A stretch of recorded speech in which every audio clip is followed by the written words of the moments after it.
Hai semua, welcome back to my channel. Hari ni saya nak share resepi buat puding roti zebra. Jom kita start.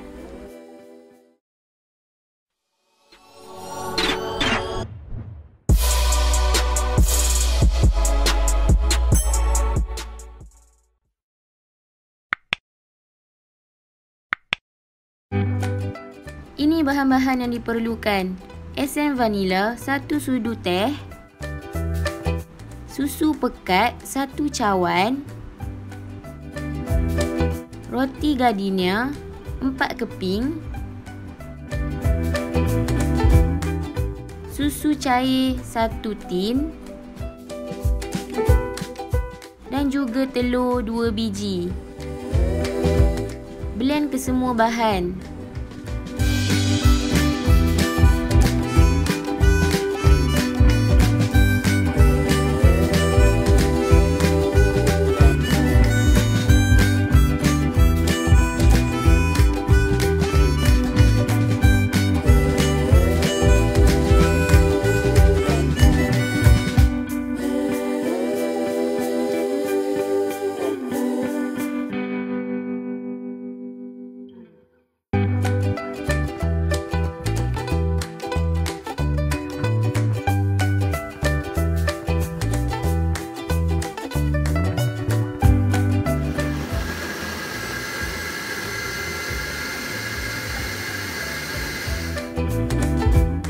Panaskan kuali dan masukkan 3 cawan air.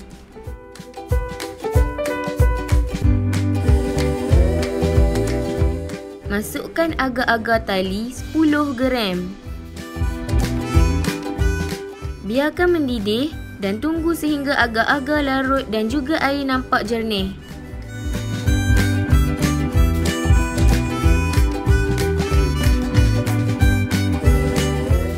Kemudian, boleh masukkan gula setengah cawan.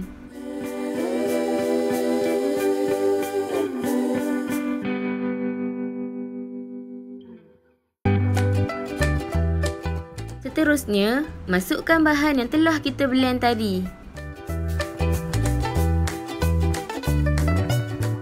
Masukkan juga margarin 2 sudu makan. Pastikan guna api kecil sahaja dan sentiasa kacau supaya tak berkerak dekat bawah.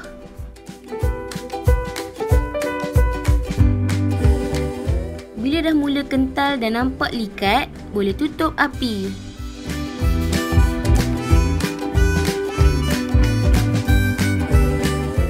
Seterusnya, sediakan sedikit air panas di dalam mangkuk. Kemudian, masukkan 2 sudu makan serbuk coklat.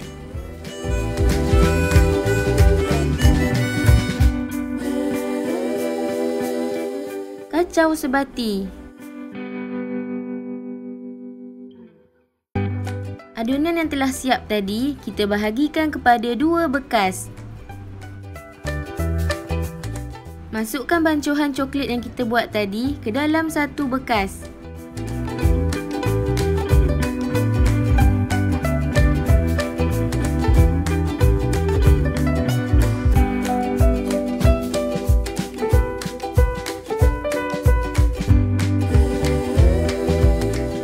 Sediakan loyang, saya guna loyang saiz 7 inci. Kemudian, boleh masukkan adunan yang pertama warna putih sebanyak 3 sendok. Kemudian, masukkan pula bancuhan yang berwarna coklat sebanyak 3 sendok juga. Ulang proses ni sehingga habis.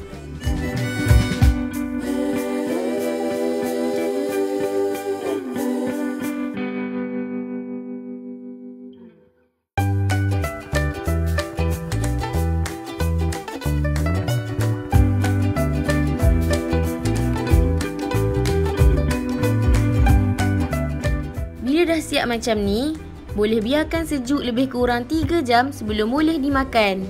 Kalau suka puding yang sejuk, boleh masukkan ke dalam peti ais. Okey, puding roti zebra dah siap. Selamat mencuba. Untuk resepi penuh, boleh tengok dekat description bawah. Jangan lupa untuk like, subscribe dan share video Ain Elas. Bye!